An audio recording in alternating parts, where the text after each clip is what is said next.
अस्सलाम वालेकुम मुस्बत शो में बहुत-बहुत खुश-आमदीद। मैं हूँ असल निज़ामी, मेरे साथ हैं अली अफ्ताब। शो को लाइक और शेयर करें, चैनल सब्सक्राइब। सर कैसे हैं? फ्लाइंग सर जबरदस्त क्यों? सर। सर क्यों सर 417-14 के बाद भी आप सर फ्लाई कर रहे हैं? सर वो आज था ना मेट डिपार्टमेंट का कि हीट वेव और 43 डिग्री सेंटीग्रेड, तो सर आज थी गर्मी लेकिन 43 तो नहीं था। इसको मैं हीट वेव नहीं सर मानता आज जो कोई आज हीट था। वेव नहीं थी सर। तो वो मेट डिपार्टमेंट गलत साबित हुआ है, तो मैं बड़ा खुश हूँ। सर आज मैं खुले मैदान में वॉक की है सर मैंने, और मैंने कुछ तकरीबन 2.5 घंटे की है वॉक। और सर उसके अंदर मुझे जो चिपचिपाहट और गर्मी के जो अमूमन असरात होते हैं जिस्म के ऊपर, वो एक भी फ़ील नहीं हुआ। तो इसका मतलब है कि वेदर वाज़ मैनेजेबल, तो ये एक अच्छी बात है। और सर आज से कुछ दिन पहले तो हल्की-फुल्की, बल्कि आज से कुछ दिन पहले क्या परसों बारिश हुई है लाहौर शहर के अंदर, और इस्लामाबाद के अंदर जब वो मना रहे थे हमारा मार्का हक, तो तब तो बाकायदा बारिश हुई है, और उसके अंदर ना सिर्फ और बारिश और आंधी तूफान आया वहां पे। तो फील्ड मार्शल साहब तो बैठे रहे, और उनकी एक तस्वीर भी मैंने देखी जिसके अंदर उनकी जो वर्दी है उसके ऊपर बारिश गिरी हुई है, मतलब नजर आ रहा है उसके ऊपर। और लेकिन बारिश सर अहम इस मौके पे, और बारिश भी बड़ी सर एक इस किस्म की चीजें कि बेटाइमा, कि मियाँ साहब स्पीच कर रहे थे, तो सर मियाँ साहब की जो हेयर मैनेजमेंट थी ना वो सारी फॉल्टी हो गई। इनफैक्ट वहाँ जितने मिनिस्टर्स और ब्यूरोक्रेट्स थे जिन्होंने ट्रांसप्लांट कराया हो या बड़ी मुश्किल से अपने टूपेज मैनेज कर रहे थे, सर वो सब कुछ उड़ रहा था वहाँ पे हवा के अंदर।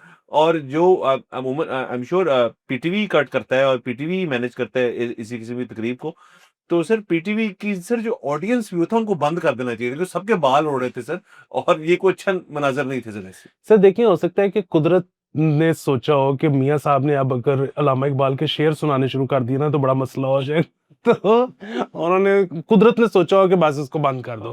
तो ये सर तकरीर बड़ा ना एक आर्ट है। हाँ। तकरीर जो है ना वो आपको ये हमेशा सोचना चाहिए कि मैंने लोगों को एंटरटेन करना है। हम्म। मतलब मैंने ना टिक बॉक्सेस नहीं पूरे करने कि मतलब जो सामने बैठे हुए हैं या जो घरों पे मतलब दफ्तरों में मैंने जहां जहां बात सुनानी है वहां तक एक मैसेज चला जाए कि उसने ये भी कहा था। क्योंकि ना ऑडियंस अगर बोर हो जाए ना हम्म। तो बड़ा मसला हो जाता है। मतलब आप खास तौर पे जो टीवी वगैरह वाले तो चैनल बदल देते हैं, लेकिन जो सामने बैठा है ना वो बड़ा। तो ये महारत जो है ये सिखानी चाहिए, खास तौर पे पॉलिटिशियंस का। तो उनका काम और क्या है? पब्लिक स्पीकिंग सर, तकरीर तो सर देखें, तकरीर एक वाहिद चीज है, मैं और भी चीजें होती है, तकरीर तो बेटाइमा बासी हो जाती है, कि मतलब तकरीर जो है वो चलनी चाहिए दहाइयों तक, लेकिन एक बुरी तकरीर जो है वो उसी वक्त वाइल्स डिलीवरिंग बासी हो जाती है, कि जी लोगों का रेजोनेट नहीं की लोगों के साथ। लेकिन सर अगेन इसका बिल्कुल ख्याल रखना चाहिए था। और मार्का हक जो है बड़ा भरपूर अंदाज में मनाया गया इस दफा। और इसका एक कंपैरिजन आपने और मैं दोनों ने, क्योंकि हम बोल न्यूज पे ट्रांसमिशन भी कर रहे थे, तो उसके अंदर इंडिया का भी देखा कि वो क्या कर रहे हैं इस चीज के ऊपर। तो हमें वहां पे इतनी कोई सेलिब्रेशंस नहीं लगी हमने, लेकिन इसको अपना फुल फ्लेज एक मनाया, हर किस्म का इवेंट हुआ। सर आप उस दिन जिस दिन फर्स्ट डे था, लिबर्टी पूरे पे कॉन्सर्ट्स हुए हैं, और ना सिर्फ ये बल्कि सर मेरे कई जानने वाले 3-3 घंटे ट्रैफिक में फंसे, जो कि अच्छी बात नहीं है। बट लेकिन उन्होंने मतलब बताया भी नहीं, मतलब पीएसएल का तो बताया भी नहीं कि यार 3 घंटे फंसे रहोगे, उन्होंने बंद ही कर दिया सारा कुछ। सर बिल्कुल, वो जो है ना आपने क्योंकि बीच में जिक्र कर दिया कि जो मार्का हक था वो पीटीवी कवरेज कर रहा था या जो भी बेसिकली। अब मुझे जो है ना मेरी मीडिया वालों से कुछ से मुलाकात हुई, रिपोर्टर्स वगैरह से, वो बड़ा गिला कर रहे थे। वो गिला ये कर रहे थे, वो आपने सुना होगा थोड़े दिन पहले एक प्राइवेट चैनल से 170 लोगों को निकाला गया है।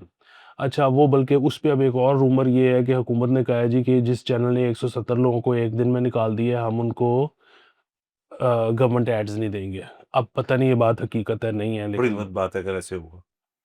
अच्छा, तीसरा इसमें जिक्र ये है कि वो कहते हैं कि जी हम तो मतलब अब देखें ना इन्होंने पंजाब गवर्नमेंट ने अपनी डीएसएनजी बना ली है, फेडरल गवर्नमेंट ने अपना वो कर लिया है, पीटीवी के पास अपना फलाना है। अब तो मतलब हमारी गाड़ियां भी नहीं आती, वो हमें अपनी डीएसएनजी की एक एक लीड पकड़ा देते हैं या एक एक वो बता देते हैं नंबर कि ये डालो सैटेलाइट में तो ले लो, और जो जो जहाँ लगाना लगा दो, जितना निकालना निकाल दो।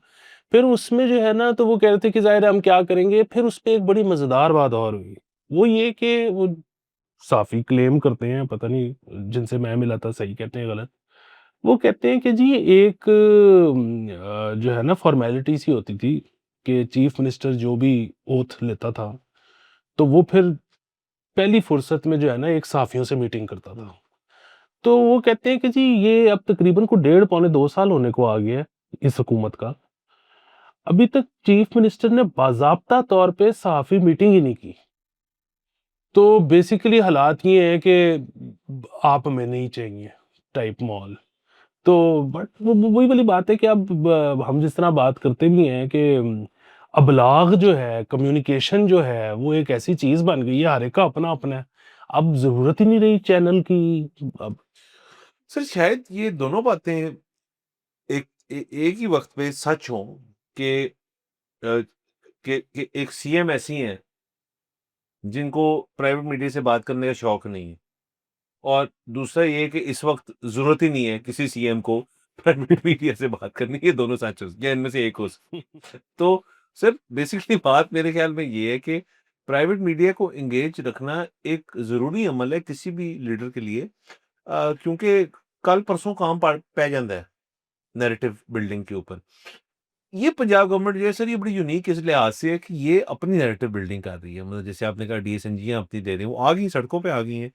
आपकी जो इन्फॉर्मेशन मिनिस्टर है बहुत एक्टिव है। मतलब ये पीटीआई के दौर में पंजाब का इन्फॉर्मेशन मिनिस्टर सर पीटीआई के दौर में एक्टिव हुआ है। उससे पहले तो हम फेडरल को देखते थे, वही फेडरल और फेडरल वाले ही मोस्टली पंजाब को मैनेज करते थे। तो तब चूँकि फेडरल के अंदर जो गवर्नमेंट होती थी वही पंजाब के अंदर होती थी सिवाय पीपीपी के दौर में। लेकिन सर ये एक बड़ी यूनिक चीज़ है इसके अंदर कि अब ये सारे सहाफ़ी जो हैं, जैसे आपने कहा 130 लोगों को निकाला है मुबैना तौर पे। मैं इस चीज़ के 170 170 को मैं इस चीज़ के खिलाफ हूँ कि आप इतनी मैस किस्म की करें फायरिंग किसी भी इदारे के अंदर, वो मीडिया हो या कोई भी हो। 170 को लोगों का रोज़गार जाता है, हमें उससे दुःख होता है। लेकिन उसके अंदर दूसरी काउंटर आर्गुमेंट कंपनी की तरफ से ये होगी कि जी हमारे लिए सस्टेनेबल नहीं है, हमें इतने ऐड ही नहीं आ रहे, हमें इतने गवर्नमेंट का रद्द-ए-अमल उसके ऊपर है कि आपने 170 लोग लगाए, हम आपको फिर गवर्नमेंट ऐड बंद कर देंगे। ये भी एक बात है कि जी गवर्नमेंट क्यों पड़ रही है इसके अंदर, ये बड़ी वाइड डिबेट्स है जो हम आज ज़ाहिर है नहीं कर सकते सारी कवर, बट एक दिन बैठ के मीडिया को पूरा शो बेशक कर लें। एंड पॉइंट ये है कि पंजाब गवर्नमेंट को फिर एक स्टांस लेना पड़ेगा। क्योंकि ना सर साफ़ी ने अपना ज़हन भी बनाना होता है कि जी जब मरीम नवाज़ साहिबा का दौर था, तो मीडिया के साथ उनका क्या रवैया था? बकौल आपके अभी तो रवैया तो ये है कि जी वो मिलना भी नहीं चाहती है उसको, वो अपना ही सिस्टम चला रही है।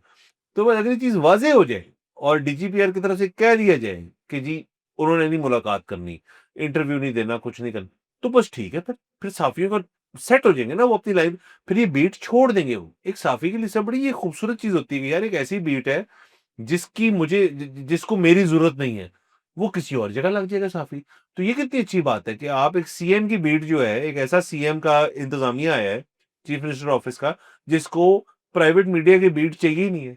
ब्रिलियंट अगर वो बता देंगे, तो सब पीछे हो जाएगी, बात खत्म हो जाएगी। हाँ, ये बिल्कुल आपने बात सही की। अब देखिए ना फॉर द लॉन्गेस्ट टाइम मैं पुरानी बात कर रहा हूँ लेकिन पाकिस्तान में एक ही फ़िल्म रिपोर्टर होता था आशिक चौधरी। हुँ। उसकी वजह ये थी कि जितनी को फ़िल्में पाकिस्तान में बनती थी उनके लिए एक रिपोर्टर बहुत था। बहुत सर तो जितनी को ढाई फ़िल्म बनती थी सर तो जी। जितनी को खबरें जो हैं वो चीफ मिनिस्टर्स ऑफिस से निकलनी है या मतलब सर ये सियासत सियासी जो खबर है पाकिस्तान में जो हम कहते हैं कि बहुत ज्यादा होती हुँ, है वो क्या होती है? हुँ। ख्वाजा आसिफ ने ये कह दिए, कह दी। एहसन इकबाल ने ये कह दिए, मतलब हुआ क्या? कोई एक्टिविटी हुई है? नहीं। कोई बिल पेश हुआ है? नहीं। कोई बिल अप्रूव हुआ है? कोई रिजेक्ट नहीं। अभी अभी सिर्फ वो जो है ना रात को उन्होंने बैठ के एक चीज कही है तो उसको हमने खबर बना दी, वरना होता तो कुछ भी नहीं है। हुँ। तो अगर ये जो सियासी बीट है इसमें से लोग खत्म भी हो जाए तो कोई भी फर्क नहीं पड़ेगा। डॉक्टर साहब मेरे ख्याल में तो जब हलफ उठाया जाता है किसी एमपीए का या एमएनए का, उसके अंदर एक नया कागज़ ऐड करें बाद में, कि जी आप कुछ तो साइन करते होंगे ना सर वो असेंबलियों के अंदर, कि जी आपका मीडिया पॉइंट ऑफ व्यू क्या है? आप लिखते हैं यार मुझे ये चैनल पसंद है, मुझे यही कवर किया करें, इनको मैं इंटरव्यू दूँगा और इनको नहीं दूँगा।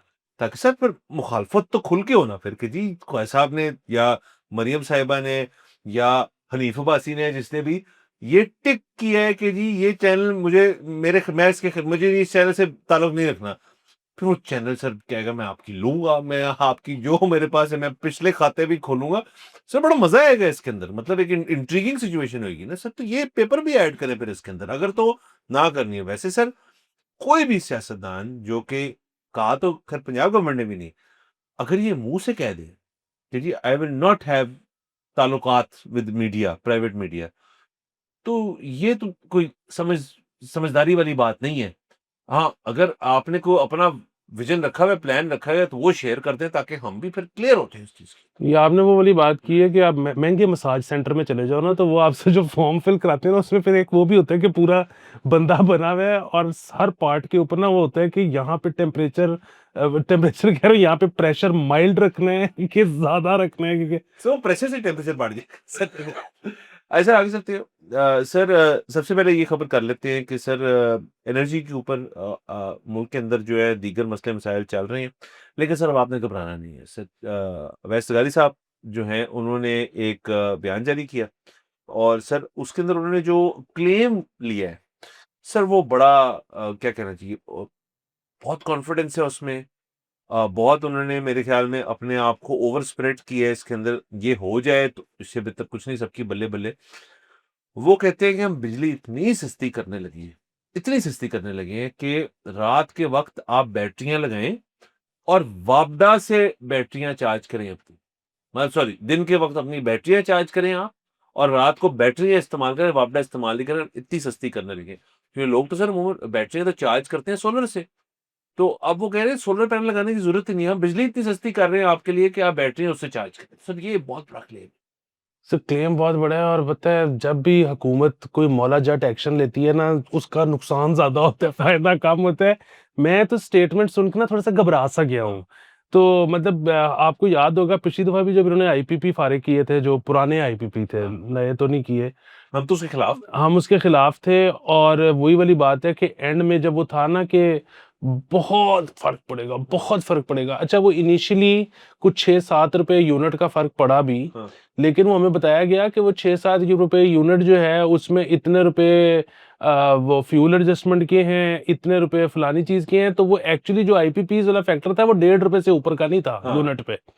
तो वो जो है ना, और वो हम मतलब अलहदा से ख्वार अलहदा से हो गए कि अब उसके बाद फॉरेन इन्वेस्टमेंट दोबारा हमें चाहिए भी है, हम अपने कॉन्ट्रैक्ट भी पूरे नहीं करते, सो ऑन सो।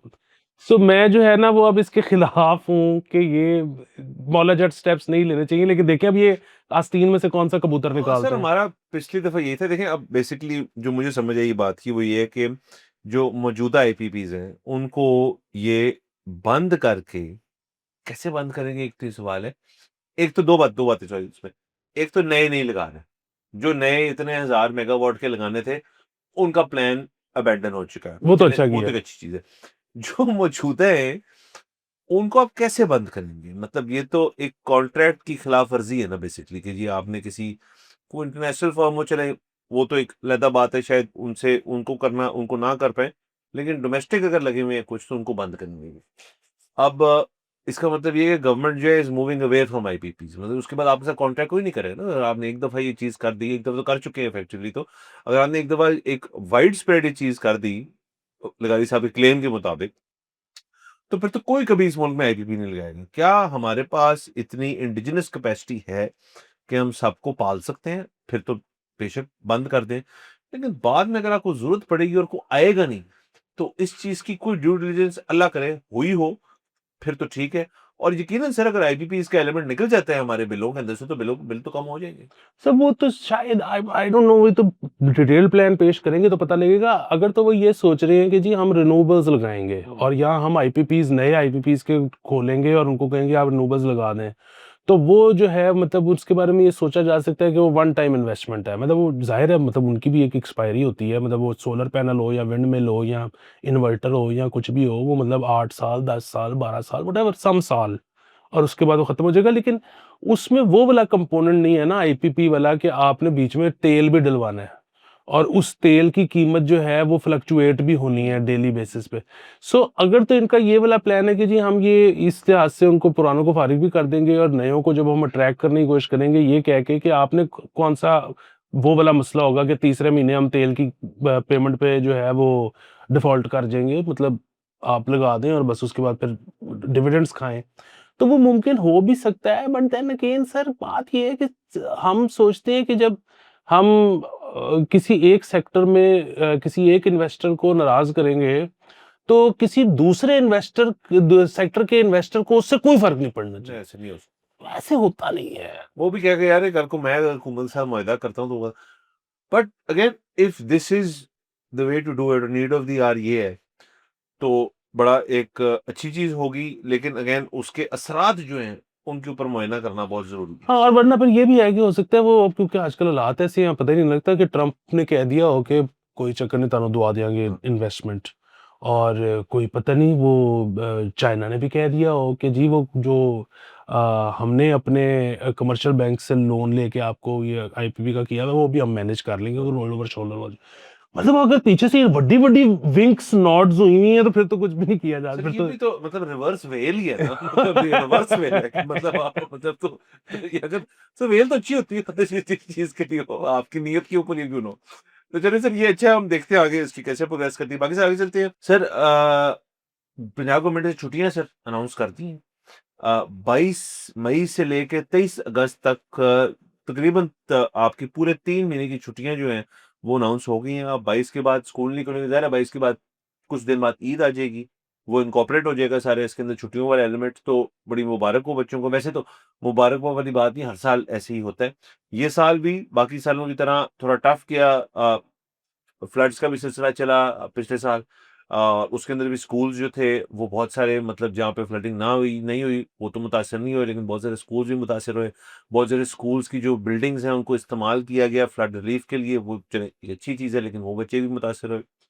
उसके बाद जो है यहाँ पे स्मॉगी सीजन जो था रिलेटिवली ओके था, लेकिन कुछ ना कुछ सर आप देखें इन्वॉल्वमेंट रहती है स्कूल्स के अंदर, मसाइल जो हैं वो रहते हैं जिसकी वजह से स्कूल ऑफ हो जाता है। फिर ईरान की जब जंग हुई अमेरिका और इसराइल के साथ, उसके बाद भी स्कूल्स ऑनलाइन भी हो गए, उसके अंदर भी बड़ा वक्त ज़ाया हुआ बच्चों का। और अब बच्चे जो हैं अपने पर्चे दे रहे हैं, एज वी स्पीक लो बच्चों के इम्तिहान हो रहे हैं, और इम्तिहान जो है वो 18 19 20 तारीख तक सब खत्म करने हैं उन्होंने। तो it has not been an easy year. Punjab government ने इसके अंदर काफ़ी कुछ किया भी है। अगर हम अहाता करें इस साल के अंदर, राणा सिंधिया साहब जो हैं वो लगे रहते हैं, और उनकी वो बड़े वोकल भी हैं। और वो सबसे अच्छी बात ये है कि एजुकेशन मिनिस्टर पंजाब का अमूमन हमें नज़र नहीं आता, कि राणा साहब की ये अच्छी खूबी है उनकी कि वो नज़र आते हैं। वो सोशल्स पे भी अपने एक्टिव हैं, वो लोगों से बात करते हैं, कई दफ़ा तो वो अपने सोशल मीडिया लोगों से सीधे हो जाते हैं जाके। तो ये एक अप्रोचेबल एक शख्स जो हैं वो एजुकेशन के अंदर है, लेकिन there is a lot of work still to be done. Sir ये जो है ना, देखिए हमारे बचपन में 1 जून को छुट्टियाँ होती थी, मई में नहीं होती थी। अच्छा ये जो, और उसके बाद होता क्या रहा कि जब कोई हीट वेव पड़ जाती थी जल्दी, और हमने ऐसे-ऐसे महीने देखे हैं जिसमें अप्रैल में हीट वेव आ गई है, तो मई अनबेरेबल हो जाता था, और फिर बड़ी हुकूमत को दरख्वास्त करनी पड़ती थी। पेरेंट्स खुद च चीखें मारते थे, तो फिर हुकूमत क्या करती थी कि छुट्टियाँ जल्दी अनाउंस कर देती थी। अच्छा, इस दफ़ा वैसे तो ठीक है, मेट डिपार्टमेंट ने आज ही कह दिया था कि हीट वेव हो जाएगी और 43 डिग्री गेट सेंटीग्रेड, लेकिन सर हम 43 को एड्डा कोई हीट वेव नहीं मानते, नंबर 1 चीज़। नंबर 2 चीज़ ये कि जो हो तो जाने दो। 1 हफ़्ते मतलब अल्लाह माफ़ करे बच्चे महफूज़ रहें, लेकिन एक दफ़ा बिलबिलाने तो दो। एक दफ़ा मतलब पेरेंट्स को खुद ये कहने दो कि भई छुट्टियाँ दें। मेरे सिर्फ़ कहने का मतलब पता है क्या है? हुँ। ये प्रीएम्प्टिव टाइप माहौल है। गर्मी का इससे कोई ताल्लुक नहीं है। ये again fuel saving of course. सारी चीज़ है कि गर्मियों के नाम पे जल्दी छुट्टी दे दो। अच्छा, और मैं इसके खिलाफ नहीं बोल रहा, वो ज़ाहिर है हुकूमत ने ये सोचा है कि चलो ठीक है, हो सकता है 3 महीने में जंग निबट जाए, हुँ। हालात बेहतर हो जाएँ, तो अभी आप इस तरह से बचा लो। और आपस की बात है, इसके एक और भी वो आप देखें इंदिया, इशारिया कि ये सिर्फ़ पाकिस्तान में नहीं, कल मोदी साहब ने इंडिया में भी, एक तो उनका वो था ना कि जी गोल्ड ना खरीदें, डेस्टिनेशन वेडिंग ना करें, ये वो। Online classes. साथ उन्होंने कहा ऑनलाइन सर क्लासेस। कमाल खेले ना सर, उन्होंने कहा है जी कि हम ऑनलाइन क्लासेस देते हैं, तभी अब क्लासेस ही 6 रह गई हैं। सब तो क्लासेस ही कोई नहीं, अब तो एग्ज़ाम्स हो रही हैं। तो लेकिन बुनियादी मसला ये है कि ये इन दोनों चीज़ों से जो एक चीज़ समझ में आ रही है ना, वो ये है कि वो ज़ाहिर है शहबाज शरीफ साहब को और मोदी साहब को हमारे से ज़्यादा पता होगा कि क्या मामलात चल रहे हैं। तो ये इसका मतलब है कि जंग कन्क्लूड होने वाली नहीं है। नहीं सर, नहीं सर। देखिए, जंग का एक तो सर है कि डोनाल्ड ट्रंप साहब ने आज बैठ के ये बयान दिया, आज या कल, कि सीज़फायर के ऊपर किसी ने पूछा कि उसकी क्या कंडीशन है? कहता है उसकी क्रिटिकल कंडीशन है। वो सीज़फायर जो है लाइफ सपोर्ट पे है। डॉक्टर ऑज़ वहाँ पे थे। कहते डॉक्टर ऑज़ ਤੁਸੀਂ ਮੈਨੂੰ ਦੱਸੋ कि यार व्हाट अ गाय। खुदा की कसम से डॉक्टर ऑज़ के जब एक पेशेंट के पास जब जाते हैं उसको क्रिटिकल कंडीशन बताते हैं, इस किस्म की बात उन्होंने की। कहता है मरने लगा है, मतलब डॉक्टर हाउस से, तो कहता है मरने लगा है सीज़ फायर। तो डोनाल्ड ट्रंप साहब ने आज वाज़ेह कर दिया। अच्छा फिर जो ईरान की तरफ से ऑफ़र गई थी, वो इसको कहते हैं कि वो मैंने पढ़ी और वो इतनी को फ़ुज़ूल थी ईरान की ऑफ़र कि मैंने कंप्लीट भी नहीं की। तो मैंने कहा यार आप पढ़ तो लेते पूरी, शायद एंड में उन्होंने मवाद रखा होता, लेकिन कहते मैंने पढ़ने की ज़िंदगी मैंने उसको पढ़ा ही फेंक दी। आई होप उनके स्टाफ ने पढ़ी और उनको ब्रीफ कर दिया। तो सर इन इंडिकेशन से तो नहीं लग रहा कि जंग जो है रुक रही है, लेकिन सीज़ फायर बरकरार है, लेकिन बकौल डोनाल्ड ट्रम्प साहब के एक लाइफ सपोर्ट पे। अच्छा, बाकी स्कूलों में वापस आए थे सर, तो बच्चे जो हैं वो अपनी छुट्टियाँ खैर से एन्जॉय करें। एन्जॉयमेंट भी क्या है, मतलब अगर आपके बाहर आप 42 43 डिग्रीज़ है तो कोई शख्स अपने बच्चे को ये तो नहीं कहेगा ना कि बाहर जाके जाओ क्रिकेट खेल लो जाके। अगेन हमेशा हर साल ऐसे होता है कि मौसम की वेरिएबिलिटी जो है वो इतनी बढ़ चुकी है कि आपको गुड डेज़ और बैड डेज़ मैनेज करने पड़ते हैं। जैसे आज एक गुड डे था, कल एक गुड डे था। उसके बाद आप अब कल परसों का मुझे नहीं पता कि वहाँ पे 43, 44, 45 हो जाए। वो तो नहीं सेफ फॉर किड्स। तो इस लिहाज से बेहतर है वो स्कूल में ना रहें और घर पे रहें। वो बाय द वे प्राइवेट स्कूलों ने इजाज़त माँग ली है हुकूमत से समर कैंप्स की। अब वो हुकूमत देती है या नहीं देती, ये देखना है। ज़ाहिर है नहीं देगी। नहीं देगी लेकिन समर कैंप से आपको पता है कि जो स्कूल में इजाज़त ना भी हो तो लग जाते होते हैं। मतलब इतनी माइनर सी एक ऑपरेशन को कौन देख सकता है, लेकिन घरों में भी लगते हैं समर कैंप। वो तो खैर सिलसिला चलता रहेगा। सर ये मैं आपको बता रहा हूँ कि मेरे नज़दीक ये इसका गर्मी से कोई लेना-देना है है ही ही नहीं। नहीं, ये सारा पेट्रोल सेविंग पेट्रोल कैंपेन है। पेट्रोल से बिल्कुल सर, और बाकी सबको छुट्टियाँ मुबारक हो। तो और ख़ास तौर पे पेरेंट्स जो हैं, जिनको लग रहा है अपनी ज़िंदगी उनकी आसान हो जाएगी, लेकिन एक्सपीरियंस नहीं है ना, ज़िंदगी आपकी मुश्किल होने लगी है। बहुत ज़्यादा। बच्चे घर पे हैं ना, उनका तो स्कूल बंद है, तो अब तो आपको मतलब एक्टिविटीज़ करानी पड़ेंगी बच्चों को। और पता नहीं वो एक्टिविटीज़ भी कब तक खुली रहती हैं। फिटनेस सेंटर शुक्र है उन्होंने 10 बजे तक खोल दिए हैं, मतलब बच्चे उसी जाके अगर कोई कर सकता है तो स्विमिंग-श्विमिंग करा ली है, कुछ करा ली। लेकिन वैसे सर 3 महीने बहुत लंबी छुट्टी है सर वैसे, इतनी होनी नहीं चाहिए। आपको ये 3 महीने स्प्रेड करने चाहिए 1 साल के अंदर और बाकी विंटर मिला के सारा कुछ स्प्रेड करना है। हाँ, ये अब मतलब सर ले दे के ना मतलब कितने लोग हैं जो स्विमिंग करवा सकते हैं? बहुत कम, मैं तो अब वैसे ही कह रहा हूँ हाँ, कि जो कर सकते हैं वो और करें। स्विमिंग को छोड़ें, आप बताएँ कि कितने लोग हैं जो बच्चों को क्रिकेट खिला सकते हैं? मतलब अब गली में भी तो आप नहीं छोड़ सकते ना, बच्चे को हाँ, हालात ऐसे हैं। यार तो वो बस और कोई तरीका नहीं है अब सिवाय इसके कि आप उनको बस वो आईपैड, फ़ोन पकड़ाओ और रील और करा दो बस। अब और बच्चों बैठे को रहें। कुछ भी नहीं। सर आखिरी पर कर लेते हैं सर कि या सर इजाज़त लें? मेरे ख्याल में इजाज़त लेते हैं सर, अगले अगले नेक्स्ट एपिसोड के लिए। खुदा हाफ़िज़।